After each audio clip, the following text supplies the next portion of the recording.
Everyone has an opinion about Canadian federal politics. Hey gang, what's up? Aaron right here, Canadian loony. Francois Philippe Champagne, FPC, this little hobbit-sized guy from the Liberal Cabinet Minister of Innovation, Science and Technology, something like that. These Liberals, all of them, are so unlikable and fake and woke, whatever. Philippe Champagne doesn't do too much of the woke stuff. He is a super villain. Like, again, this tiny little man is a big player, I guess, in Canadian politics. Let's take a look and a listen. Like, there's something about him that is likable, or at least respectable. Like, he knows he's a villain. And he keeps on smiling and laughing and making little hobbit jokes. Like, oh, let's just take a look. Philippe Champagne is so overconfident, but again, one of the more likable, detestable Liberal members of cabinet. He doesn't come off as fake, he's just a liar. The rest come off as fake liars. He's just lying and doesn't mind doing it. Let's take a peek. Listen, the week is not over yet. You know, it's only 10. It's only, no. So we'll have more to say and Shawinigan over the weekend. What do you like about Mr. Carney as a candidate? Well, listen, we'll have more to say over the weekend. And why don't you come to Shawinigan? It's a great place. Honestly, I'm sure your parents would love it as well. You know, it's a great place. Has he called you? Has he talked to you? Has he made his pitch? How's he selling himself? Well, I've been talking to all of them. You know, the first big decision I had to take was whether I would run for myself in the race, and grateful for the support from Canadians. Actually, I was just in a coffee shop this morning, and it's, you know what Canadians want is us to fight for them. They've seen the Amazon story, for example. I had a gentleman come to me and said, thanks God someone is fighting for us in this country. And that's what we need to demonstrate. I think as a nation, we need to be more ambitious. We need chin up, elbows up. It's a different world. It's a different world. You know, we're waking up, and we have a lot to offer. You know, I saw some comments that were made yesterday at the World Economic Forum, and I can stop thinking we are the largest customer to the United States of America. It's not about what they need from us, is that we are their largest customer. We buy more from them than China, Japan, the UK, and France combined.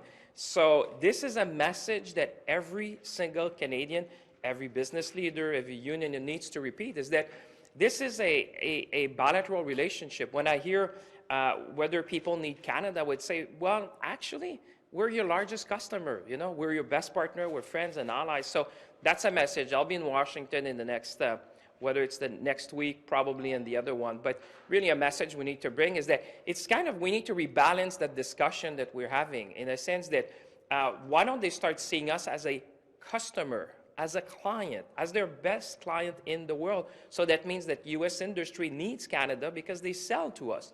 We need them as well, but I think we need a rebalance and going in any negotiation with strength, with confidence, with ambition. That's really what that's my mind. I appreciate it. FPC here is such a weasel, trying to dupe a guy that's smarter and more experienced than he is. What kind of idiot tries to dupe Larry Brock? And then he's like asking for help from the chair? He's a weak, tiny little man that's a liar, part of the Liberal caucus cult, drank too much Kool-Aid, chock full of arrogance.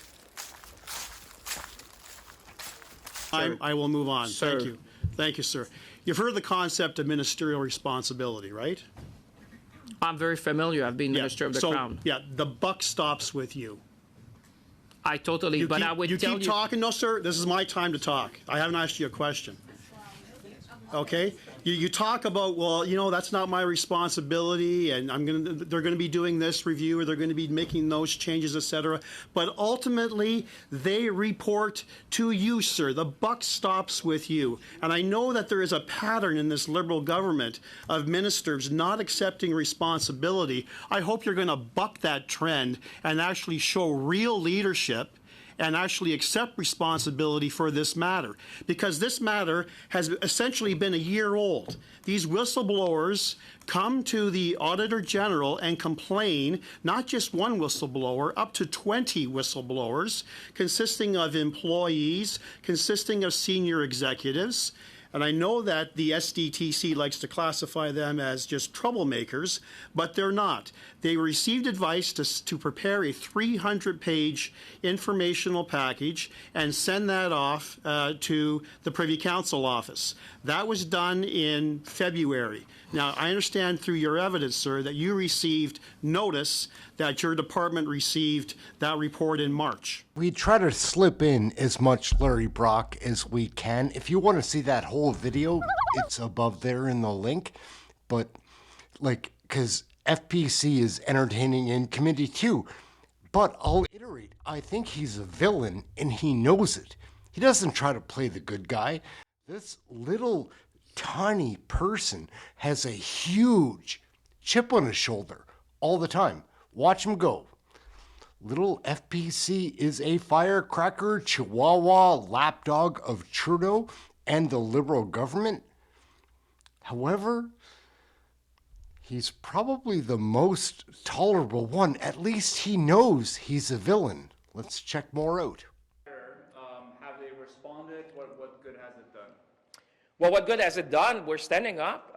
You know, I can tell you, they were quite surprised. I think we had more than 1 million views yesterday. So they're not used to that kind of response, I think, from Canada. And I'm glad we did it because it's... Well, listen, trust me, I'm not going to tell them what I'm going to do in advance. That's called negotiation 101. Let them reconsider. Let them figure out what we might do as a review. But the message is clear, and I've been talking to colleagues. I've been talking to the civil service. You know, we have to stand up for Canada, our workers. I had union leaders writing to me as well. But this is also about treating Canada with respect. Not only we had a discussion yesterday, but in a way that is hard for me to understand, they did not even mention to me that they would lay off more people after we had our conversation. I have seen better corporate citizens in my life. When you have a discussion with a government, a federal government or provincial government, you would expect corporate citizens and companies and businesses to be transparent, to be open. And I feel, honestly, this morning, this was not the nature. I would have assumed, like anyone, that they would tell me the full story. But what I got in the phone call yesterday was half of the story. So you can imagine this morning, if yesterday I was not pleased, this morning I'm even less pleased than I was yesterday. And that's why the letter was important. And actually, you know, we're going to continue.